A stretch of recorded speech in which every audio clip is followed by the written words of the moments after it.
सभी को नमस्कार। मैं डॉक्टर तुलसीराम ब्राह्मणे खंडवा से। जैसे कि आप लोग जानते हैं कि हम अपने जो इस अवस्था में है वो हमारी सोच की वजह से ही है। हमने जो सोचा था वही हमने प्राप्त किया है। हमने अच्छा सोचा होता तो अच्छे मुकाम पर पहुंच जाते। आप लोग मुकाम पर हो, आप सक्सेस हो, इसमें कोई दो मत नहीं है। जो व्यक्ति ये वीडियो देख रहे हैं, यदि उनकी उम्र 50 से ऊपर है या रिटायरमेंट हो चुके हैं, उन्होंने अपने परिवार को बहुत अच्छे तरह से सेटल कर लिया है, अपने बच्चों को अच्छे से पढ़ा लिखा के नौकरी पे भी लगा दिया है, या आप लोगों ने अपने परिवार को धंधे पानी से अच्छे से लगा दिया, बिजनेस में लगा दिया, खेती बाड़ी में लगा दिया, ये बहुत अच्छी बात है। सक्सेस की परिभाषा यही है कि आप अपनी इच्छाओं के अनुसार आपको परिणाम मिल जाए, वो आपको सक्सेस का प्रतीक है।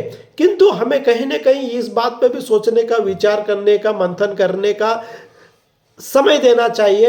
क्या हम जहां हो सकते हैं वहां पर के वास्तव में पहुंचे हैं क्या? यदि नहीं पहुंचे हैं तो आप अपने ऊपर मंथन कीजिए, आप उन समय को याद कीजिए, आप अपने बचपन में क्या किया था, उसके बाद आपको जब अवसर मिला था उस अवसर को आपने कैसे बुनाया, ये हमें पहचानने की, थोड़ा सा मंथन करने की आवश्यकता है। सफल सभी व्यक्ति है, इसमें कोई दो मत नहीं है। मैं हर वर्ग के लिए अलग अलग वीडियो बनाता, ये वीडियो आपके लिए बहुत उपयोगी हो सकता है यदि मेरा इस वीडियो को आप ध्यान से सुनोगे।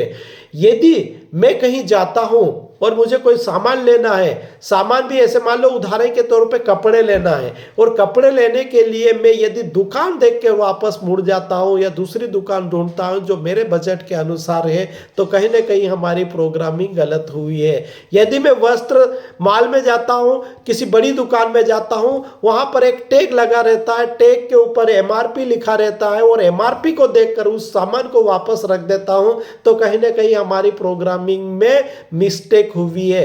तो हमें उस प्रोग्रामिंग के बारे में समझना चाहिए कि हम उस टैग को देखकर वापस सामान क्यों रख रहे हैं। क्या हमारी इच्छा नहीं होती है अच्छे वस्त्र पहने, अच्छा सा सामान लिए, क्वालिटी वाला सामान ले? तो हमें भी इस बात पे थोड़ा सा मंथन करने की आवश्यकता है। निश्चित ही आप लोगों ने अपने समय का सदुपयोग करते हुए अच्छे शिखर पे पहुंचे होंगे, सफलता प्राप्त करी होगी। किंतु हम अपनी सफलता और जो दूसरे व्यक्ति की सफलता का थोड़ा सा तुलनात्मक अध्ययन करने की आवश्यकता है। चाहे आप सक्सेस हुए हो या नहीं हुए, तो भी हमें तुलना करना चाहिए। वो तुलना हमेशा दो व्यक्तियों से ही करना चाहिए। उन व्यक्तियों से तुलना करें जो उस क्षेत्र में, जहां आप जिस क्षेत्र में काम कर रहे हो, जिस क्षेत्र में आप हो, वहां पर भी क्या उच्च लेवल पर कोई आदमी पहुंचा है। यदि आप राजनीतिक क्षेत्र में है तो आप तुलना कीजिए कि प्रदेश स्तर पर राजनीतिक में आपकी क्या भूमिका है, राज्य स्तर पे आपकी क्या भूमिका है। यदि आप बिजनेस कर रहे हो, व्यापार कर रहे हो, तो आप उस क्षेत्र में उन शिखर पे पहुंचने वाले व्यापारी को अध्ययन कीजिए और उनके व्यवहारों के बारे में अध्ययन कीजिए, उनकी आदतों के बारे में अध्ययन कीजिए, तो आपको अपने आप को एनालिसिस करने का मौका मिल जाएगा। हमारे यहाँ सबसे ज्यादा एक बहुत बड़ी कमजोरी है कि हम खुद का ऊपर एनालिसिस नहीं करते, खुद के ऊपर मंथन नहीं करते, खुद को हम पहचानने की कोशिश नहीं करते, खुद के अंदर की शक्तियों को जानने का प्रयास कभी नहीं किया। यदि हम अपनी उन शक्तियों को पहचानना, जानना और मंथन करने की कोशिश करते हैं, तो हमें कहीं ना कहीं हमारे द्वारा की गई गलतियों के बारे में भी पता चलता है। यदि हम समय होते हुए उन गलतियों को नहीं सुधारे होंगे, तो हम जिस अवस्था में आज है वो नहीं होते। यदि आप रिटायरमेंट हो गए तो आप मंथन कीजिए, क्या आपने जो पूरे सर्विस काल में आपने किस प्रकार से सेवा करी, किस प्रकार से आपने वहां पे नौकरी करी, क्या आपने अपनी पूरी क्षमताओं का उपयोग किया है, क्या आपने अपने सभी जो सहपाठी है या आपके जो बॉस हुए उनके निर्देश अनुसार या उनको आपने प्रभावित किया, इस बात का भी मंथन करना है। साथ में यह भी मंथन करना है कि आप जिस अवस्था में हैं उस अवस्था में पहुंचने के लिए हमें क्या क्या नहीं किया। तो ये सभी चीजों का यदि हम मंथन करेंगे तो निश्चित ही हमें कहीं ना कहीं नई दिशा हमें मिलेगी। कई बार हम सोचते रहते हैं कि हमें ये इच्छा हुई थी, ये करने की हुए थी, किंतु हम लोगों ने नहीं किया।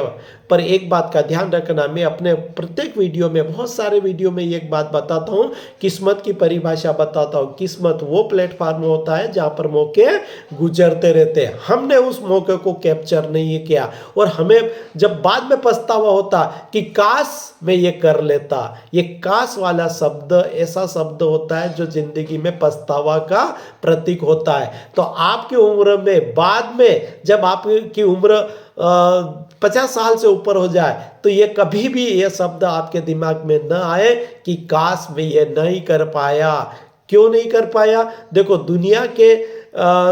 दुनिया पर दोष देने के बजाय अपन खुद पे मंथन करेंगे तो आपको वो काश का प्रश्न का उत्तर आपको प्राप्त हो जाएगा। तो अपनी पूरी क्षमताओं का प्रयोग करते हुए हमें अपने आप को ऊपर मंथन करना है, अपनी शक्तियों को पहचानना है, उन शक्तियों को उपयोग में लाना है। यदि ये वीडियो छोटे बच्चे देख रहे हैं या पढ़ने वाले बच्चे देख रहे हैं या कमरा लेकर बाहर रहकर कुछ काम कर रहे हैं, तो वह दिन में, है ना, दिन भर में किए गए कार्य को रात को सोते समय 5 मिनट के लिए खुद को लिए समय दीजिए और ये एनालिसिस कीजिए कि दिन के जो 1440 मिनट मिले हैं, आपने उसका उपयोग किस दिशा के लिए, किस कार्य के लिए लगाया। क्या दिन भर की प्रोडक्टिविटी, जो दिन भर के जो आपने कार्य किया है, क्या वास्तव में उन कार्यों से आपके जीवन में कुछ ग्रोथ हो रहा है, कुछ प्रोडक्टिविटी काम हो रहा है? इस बात का यदि आप मंथन करोगे